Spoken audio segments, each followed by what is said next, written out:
La torcia è sbiadita, quasi spenta, i contorni del giubbotto salvagente più incerti, il bambino migrante, l'opera realizzata da Banksy a Venezia nella notte tra l'8 e il 9 maggio del 2019, sta sparendo sotto gli schiaffi del moto ondoso e sotto l'effetto corrosivo del sale. L'opera è sulla parete di un palazzo abbandonato di Rio Novo, uno dei canali più trafficati della città, a pochi passi da Campo Santa Margherita, la zona degli studenti universitari. Uno stencil da muro a spray. Il sottosegretario alla cultura Vittorio Sgarbi la vuole restaurare, salvare, dice. Se tenendola lì o staccandola è da capire. Ma gli street artist non sono d'accordo, non c'è niente da salvare, sono opere realizzate per sparire. A finanziare il restauro dell'opera, il bambino migrante, sarà una fondazione bancaria d'intesa con lo stesso Sgarbi, che nelle scorse settimane ne aveva parlato con il sindaco di Venezia, Luigi Brugnaro, e con il presidente della regione Veneto, Luca Zaia. Non ci interessa avere il consenso dell'artista dal momento che il murale è stato realizzato illegalmente. Mi assumo io la responsabilità, le parole del sottosegretario. È mio dovere tutelare l'opera, ha aggiunto Sgarbi. Giusto? Sbagliato? Il dibattito si è aperto da giorni in città. La street art è fatta per il luogo in cui è fatta, non dovrebbe esserci mai l'intervento dell'uomo. Nessuno può possedere un'opera di rimozione, per favore, non ne parliamo, riflette Freak of Nature all'anagrafe Federica Agnoletto, milanese da 20 anni a Vicenza, nota per le sue canne di bambù verdi sui luoghi abbandonati. Quell'opera, aggiunge, dovrà avere la vita che avrà. Ne è convinto anche Cristiano Bovo, padovano di 49 anni, in arte Joyce. Io la vedo così, si salva o si strappa un'opera dal muro se l'artista è morto o se quella è la sua opera più importante. Banksy usa i colori da 30 anni, conosce la loro durata, non penso che avesse la presunzione di sperare che il suo lavoro rimanesse lì per sempre. Il rischio maggiore, aggiunge, è quello di andare contro la volontà dell'artista. In questa operazione mi pare ci sia molto marketing e molta comunicazione. In tanti, ragionando sul bambino migrante di Venezia, citano il caso di Blue, street artist italiano tra i più celebri. Una notte della primavera del 2016 a Bologna decise di cancellare le sue opere per evitare che venissero strappate ed esposte in mostra. Di fronte alla tracotanza di chi si sente libero di prendere perfino i disegni dei muri, non resta che fare sparire i disegni, fece sapere attraverso il blog del collettivo Wuming. Questo è Sveglia Veneto, il primo podcast dedicato all'informazione vista da nord-est. Io sono Jack Calcetto, oggi è lunedì 9 ottobre 2023. La prima notizia del giorno riguarda l'opera di Banksy a Venezia. Quale futuro per l'arte di strada? Scrivono i quotidiani del gruppo Gedi. L'articolo è di Francesco Furlan, vi ho letto le prime colonne.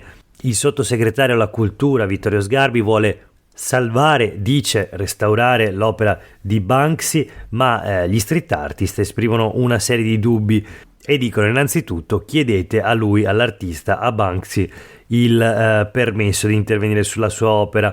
Parla anche il francese Colonnina in un dibattito che appunto supera i confini nazionali, dice il fatto che l'opera un po' alla volta svanisca fa parte del bello di questi interventi. E ancora Freak of Nature, milanese che opera a Venezia, spiega deve avere la vita che avrà l'opera d'arte, dico no all'intervento umano e alla sua rimozione. Insomma, il dibattito prosegue, ma Sgarbi sembra convinto di procedere, di andare avanti. Nel frattempo il bambino migrante, l'opera d'arte di Banksy a Venezia, sta effettivamente svanendo. Vedremo come finirà questa vicenda. Nel frattempo voltiamo pagina, proseguiamo con la rassegna stampa di oggi. Ancora sui quotidiani del gruppo Gedi una notizia che riguarda il lavoro e le migrazioni. Interviene l'imprenditrice trevigiana Maria Cristina Piovesana, già guida degli industriali trevigiani e vicepresidente di Confindustria con la delega d'ambiente e sostenibilità strategica. Dice e propone di dare la cittadinanza italiana ai ragazzi stranieri che studiano qui. È un riconoscimento giusto, secondo Piovesana, stimolante e responsabilizzante. Quindi dare la cittadinanza italiana ai ragazzi che vivono e soprattutto studiano in Italia. Non è una proposta nuova, non è una novità assoluta, naturalmente si tratta del cosiddetto ius scholae, un'alternativa in qualche modo più morbida rispetto allo ius soli, il riconoscimento della cittadinanza italiana a chi nasce sul territorio italiano. Secondo Piovesana è indegno di un popolo e di una civiltà come la nostra considerare estranei dei ragazzi che hanno vissuto e studiato qui, quindi una presa di posizione forte da parte di un esponente di spicco, di rilievo del mondo industriale veneto nella direzione di un diritto più ampio alla cittadinanza, in questo caso per le persone di origine straniera che abbiano studiato in Italia. Voltiamo pagina, l'attualità con le notizie dal Medio Oriente in fiamme, paura per 2 comitive di veneti che sono bloccati in Israele dopo il lancio di razzi da parte di Hamas.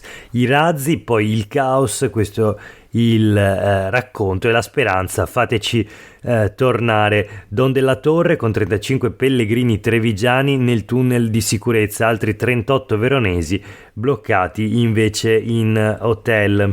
Stanno tutti bene, dovevano rientrare nella giornata di ieri, ma considerata la situazione prenderanno l'aereo proprio oggi. Nel frattempo sono stati trasferiti in Giordania.